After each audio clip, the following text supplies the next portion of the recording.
Time to re-up YouTube. We're finally at the Los Angeles Lakers for the season preview. Now obviously the Lakers are not too high on my list, but we're finally getting into the more interesting teams in the NBA. We're away from teams like the Kings and the Wizards, teams that just nobody cares about at all. And though like I said the Lakers have their struggles, they're still going to be one of the more must-watch teams in the NBA for obvious reasons. We all know the story about how last year they tried to build a super team and it failed. Bringing Russell Westbrook to a team to be the third option along with Anthony Davis and LeBron James, a former championship duo in 2020, it blew up in their faces with one of the most embarrassing seasons of all time last year, as they weren't even a play-in team. Now a lot of people, including LeBron James himself, have chalked it up to injuries, but if we're being honest, Russell Westbrook was never going to be a good fit on this roster from day one. But despite Westbrook having a rough season, he's still on the team. Many people speculate that he's going to be traded, and honestly I like the Jakob Poeltl package that I heard a couple of days ago, but as currently constructed it looks like the Lakers are going to keep Russell Westbrook as their starting point guard, or hell even their sixth man going into the 2022-23 NBA season. And along with keeping Westbrook on the team, they did make some key additions on the roster that I do like. They brought in JTA from the Golden State Warriors, who though is a little bit undersized, he is a solid perimeter defender on the wing, and considering they were lacking a lot of that last year until they picked up Stanley Johnson, who brought some defensive energy, I would say his efforts are going to be greatly appreciated. They brought in Thomas Bryant, who I don't think should be a starter for obvious reasons, but he could still space the floor, and I'd like that versatility with the 5 position along with Anthony Davis. But the biggest pickup that they made this offseason that was pretty controversial was trading for Patrick Beverley. Now to all the Lakers and Russell Westbrook fans that don't like Patrick Beverley, please get over yourselves. Pat Bev is a perfect fit on this team schematically, and if Russell Westbrook actually puts his ego to the side, I do believe he can fit with him. Pat Bev is still one of the better perimeter defenders at his position. I know y'all have seen that graphic that he totes around of him holding his opponents to the second best field goal percentage among the league's best defenders. And outside of that, even though he's a bit of a streaky shooter, he can space the floor and spot up. And on a team that was missing a lot of those things last year, I don't see how adding a guy that can do those things, especially the defensive contributions, and then you complain because him and Russell Westbrook have had beef in the past. Haven't we seen LeBron literally play with Rajon Rondo and even want to play with Lance Stevenson? In the case of Lance, they didn't win a championship obviously, but with Rondo he did. We all know when it comes to winning, LeBron is willing to play with anybody, which is how it should be. I'm not here to knock LeBron for that whatsoever. Now in the case of players like Lonnie Walker, Wenyen Gabriel, Damian Jones, I'm really not expecting too much because there's a reason they're on the Lakers roster, let's be real. But if they can just give some real effort on the defensive side of the ball, I think that they're gonna be fine, because these are not offensive pieces, so I'm not expecting too much on that end, but defensively just show some effort, that's all. I also don't hate the Dennis Schroeder pickup. Schroeder was a good player even when he was with the Lakers. I know he was kind of suspect with the Celtics and he was whatever with the Rockets, though they were tanking, but they're going to need the defense in all aspects of the game, especially on the perimeter. And Schroeder is not only a good defender but a good passer as well, and even though his floor spacing is a little bit suspect, he's still going to provide a level of value that not many players on this team are gonna bring. And the flexibility with him coming off the bench alongside guys like Kendrick Nunn in the backcourt or Patrick Beverley, Thomas Bryant is definitely gonna be something that this team's offense benefits from. Then you look at Austin Reeves, who I like. Austin Reeves shows a lot of effort on defense, and offensively he hustles. Now as a floor spacer he can have his moments here and there with spotting up, but he isn't a consistent 3-point shooter, so I hope that going forward next season that he's gonna be better at that. But so far I like what I see because he's got that quote-unquote dog in him for sure. But the biggest question mark to me on this team, outside of their big three, which we're gonna get to in a second, is Kendrick Nunn. Now I know Kendrick Nunn is not some exceptional player, he's not phenomenal, trust me, but he is a decent rotational player on any team if he's fully healthy obviously. He's a good 3-point shooter that's capable of putting the ball on the floor a little bit, and that's something that this Lakers offense obviously needs. He can fit in some lineups alongside Russell Westbrook, LeBron James, and Anthony Davis. Now defensively he obviously isn't that good, but that's what you get when you're a big three of the Los Angeles Lakers. You have to have a thin roster in some way, shape, or form. And that then brings me to my thoughts on the Lakers quote-unquote big big three of LeBron James, Russell Westbrook, and Anthony Davis. And ironically, the one that I have the least amount of questions about, which I'm going to talk about first, is LeBron James. I already know what I'm expecting from LeBron this upcoming season. I'm expecting him to put up his well-rounded 28, 8-8, something around that area, be one of the league's best 10 players, but unfortunately, I am also expecting him to miss some games just due to his age, which is okay. LeBron is getting older, so to expect him to consistently play 70+ games every season and also give consistent effort defensively, it's just not going to happen, let's be real here. But outside of those things with his health, I'm expecting LeBron to be LeBron James, and that's enough for this team. They need that. It truly is sad that LeBron James is almost 40 years old, but yet is the only consistent, reliable option on a team that has Anthony Davis, who isn't even 30 yet. Which leads me to this unibrow man himself, AD.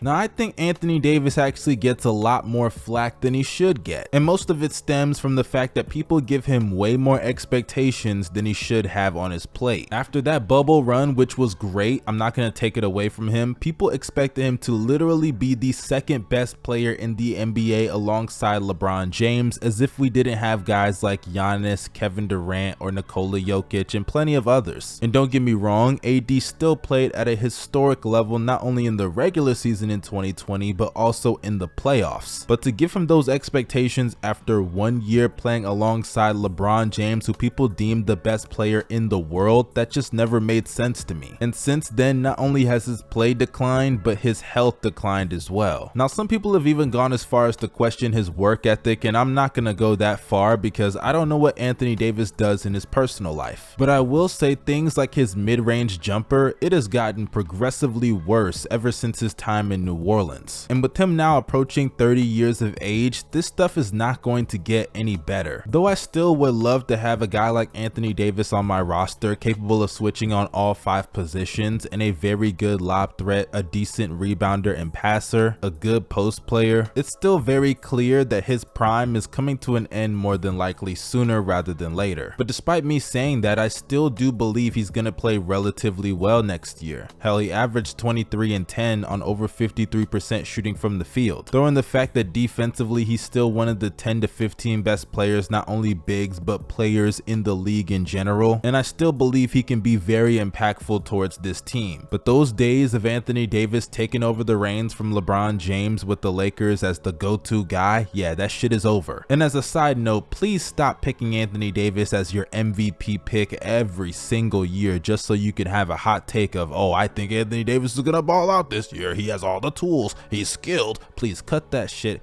It's not gonna happen, bruh. But let me tell you something else that's not gonna happen, and that's Russell Westbrook playing good basketball this year. Yeah, that shit is just not going to happen. How many times do I have to explain this to Laker fans and Russell Westbrook fans, that every year you give this man expectations, even if they're lowered, he's going to consistently fail to meet them every single time. Now, you guys know how I feel about Westbrook. I always keep it real. Even though some people like it, some people don't like it, at the end of the day, I'm gonna keep it 100 with y'all. No matter what scenario it is, whether he's coming off the bench or he is a starter, he is still a bad fit with this team. We're talking about a point guard that is not a good floor spacer. We're talking about a point guard that does not play a lick of defense. We're talking about a point guard that is a playoff dropper at a historical level. We're talking about a point guard that cannot make free throws. We're talking about a point guard that turns the ball over at a historic rate. Mind you, the selling point with Westbrook in his prime was his athleticism, and though he is still fairly athletic, especially compared to other point guards and players in the league, he has clearly lost a step, and even though he can get pressure at the rim, he's not efficient enough to make up for it. The man shot 58% in the restricted area this past year, which is below average. He's literally missing layups and even some dunks, not only contested ones, but even open ones. Why would I have faith in a guy like Russell Westbrook to play alongside Anthony Davis and LeBron James with all of those flaws and think that they could be a championship contender, much less a playoff team. Because it would have been one thing if they made the playoffs last year as a lower seed or the play-in, but they didn't do either of those things. Which is why no matter what the bullshit that LeBron or Patrick Beverley or anybody in that organization says, I just know they have to be trying to move Russell Westbrook. Which leads me to my final conclusion about this Los Angeles Lakers team. Darvin Ham, I love you, man. I'm rooting for all my black brothers in positions of power in the league. Even though Ime Udoka let me down, please don't let me down, Darvin. You got a lot of stuff on your plate, and considering how they scapegoated the hell out of Frank Vogel last season, I really hope Darvin can make some nice decisions with rotations, schematics, whatever it is, in order to put this team in the best position to succeed. Unfortunately though, I just don't see this team making the playoffs. I can see them as a play-in team for sure, and even going from there, they could make it through that, but let's be real, that's a first round exit team no matter what the situation is if they make the playoffs. This team is too flawed from top to bottom. They lack a lot of depth, especially with size, and considering that they are so top heavy and financially committed to 3 players that 1 are injury prone for the most part and 2 don't fit,